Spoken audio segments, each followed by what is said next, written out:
When I started, I just hoped I would be able to make a living creating art. I didn't know Mosaic would literally change my life.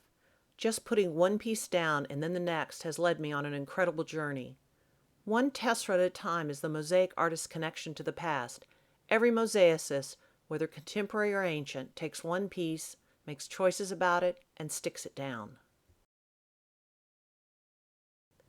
The thing that differentiates mosaic from most other art media is the interplay between individual pieces and the imagery as a whole. Each piece retains its own identity while working within the mosaic. There's a second interplay, and it's what keeps me engaged. The interplay between the mental and the physical, the head time and technical skills. This is a detail from an ancient mosaic in Carthage, Tunisia. When I choose the next tessera from a complex mix of materials, I think about color, reflectivity, shape, scale, spacing, and juxtaposition. There are other factors, but those are my primary concerns. Raising the level of complexity holds my interest. At the micro level, it's about each and every piece. In the macro, it's about the artwork as a whole. Not much has changed since ancient times. This 4th century bas-relief from Ostia Antica shows mosaicists shaping marble tesserae. You can see the hammer and hardy as well as heavy bags of tesserae being carried. And while modern-day mosaicists aren't literal slaves like these workers, it sometimes feels like it. We still use the hammer and hardy, shaping the pieces one at a time. I love the actual work, cutting the tesserae, figuring out the relationships, pushing the pieces into the adhesive, and then sometimes scraping them up and doing it again. Every cut is made by hand using an assortment of nippers, cutters, and hammers to control each tessera's shape and scale. But no power tools. I want the physical connection to the process of creating my art. If I can't shape it by my own hand, I can't use it. I often visit ancient mosaics, feeling our connection to the past. Sometimes it's an emotional connection, sometimes a physical. These are my 21st century mosaicist toes on the 1st century cosmological mosaic in Merida, Spain.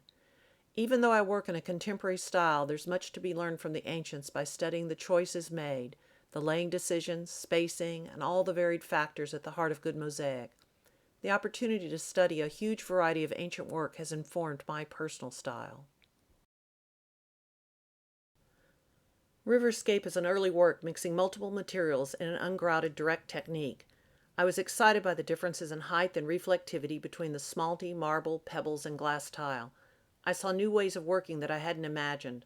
I learned to think about what I was creating in an unrestrained, less preconceived way, and began to develop my creative process, intuitive mosaic. It just has to feel right. The spaces between was created from a stepping stone, broken apart with hammer and hardy. Eliminating the allure of the various materials allowed me to focus on the interstices and the shadows, discovering that as much can happen in the spaces between as happens with the actual tessera.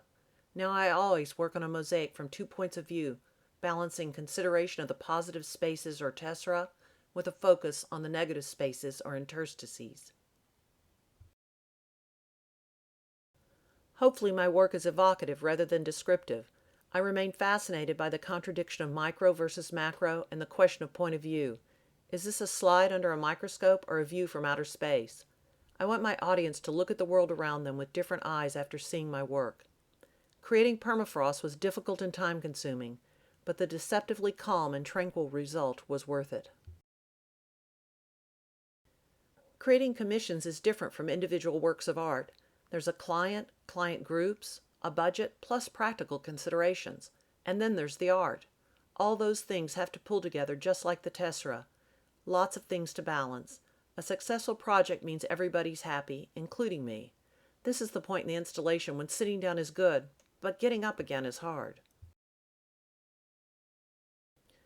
Creativity is an iterative process. Everything is additive. It all counts. The art that each of us creates, whether tangible or emotional, is the result of our experiences, the totality of all the stimuli we absorb. Thus, everyone's story is different, and we all have something unique to express. You don't know how what you do today, what you look at, what you study, how all of that will come into play in the future.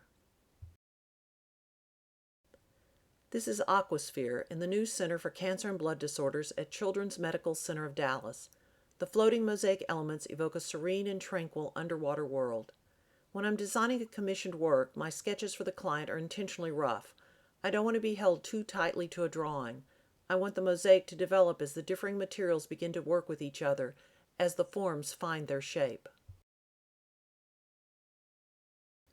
Every mosaic begins with a few pieces. The process of creating is what's important to me.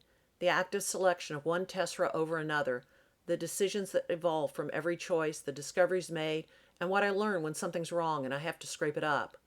Working intuitively means being open to understanding what happens when one material is placed next to the other, understanding the effects, what feels right or wrong about it, what making that choice may mean to the next decision.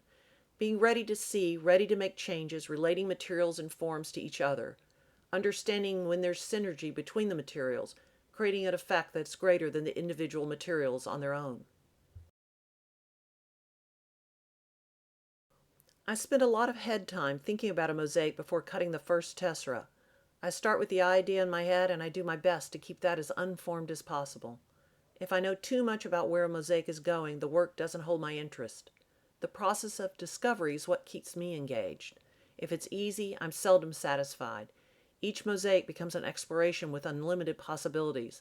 The journey's what's important. The resulting mosaic is just a souvenir. Working over time has given me a deeper understanding about the possibilities of the medium of mosaic, artistically, intellectually, and technically. I have some anxiety about that. Life is short and mosaic is long.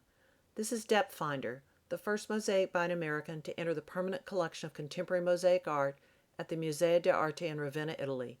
Someone said that it must be a dream come true, but I never dreamt that big. As my personal expression in mosaic continues to develop, challenges also evolve. The more I understand, the more possibilities I see, the more complex my thoughts, the more I realize how much I don't understand yet. This is at the museum during Ravenna Mosaico, the International Mosaic Festival last October. Friends suggested tying weights to my ankles so I wouldn't float off. My work is a process of distillation, striving to create mosaic in its purest expression, tesserae and substrate. In the language of mosaic in its classical form, tesserae are deeply embedded in visible mortar, set in stone so to speak. Pieces on coated message in visible ink are fixed to the hand-formed substrate without evidence of the adhesive. It seems possible that the tesserae could reposition, changing the code and thus the message. Each piece is intentional. Every single tessera is important. Nothing is just filling space. For many years, I've been thinking about coded messages, cryptic communications, misunderstandings, unspoken thoughts, secrets, and undercurrents. I'm fascinated by the contrast between overt communications and possible subtexts. In our complex, information-packed world, it's difficult to decipher the true meaning of so many conflicting messages. Coded Message, Dark Secret is my newest work. So what's on the work table now? My next project will be an installation in the Dallas Arts District. The outdoor wall, 10 by 52 feet, will be on the plaza at Hall Arts between the Dallas Theater Center, the Winspear Opera House, the Meyerson Symphony Center, the Nasher Sculpture Center, and the Dallas Museum of Art. Installation is scheduled for early spring 2015. I'm thrilled to have such a visible work in the Arts District of my hometown. As my personal expression evolves, new challenges arise. Some are conceptual, some are technical, while others are more intense versions of old challenges.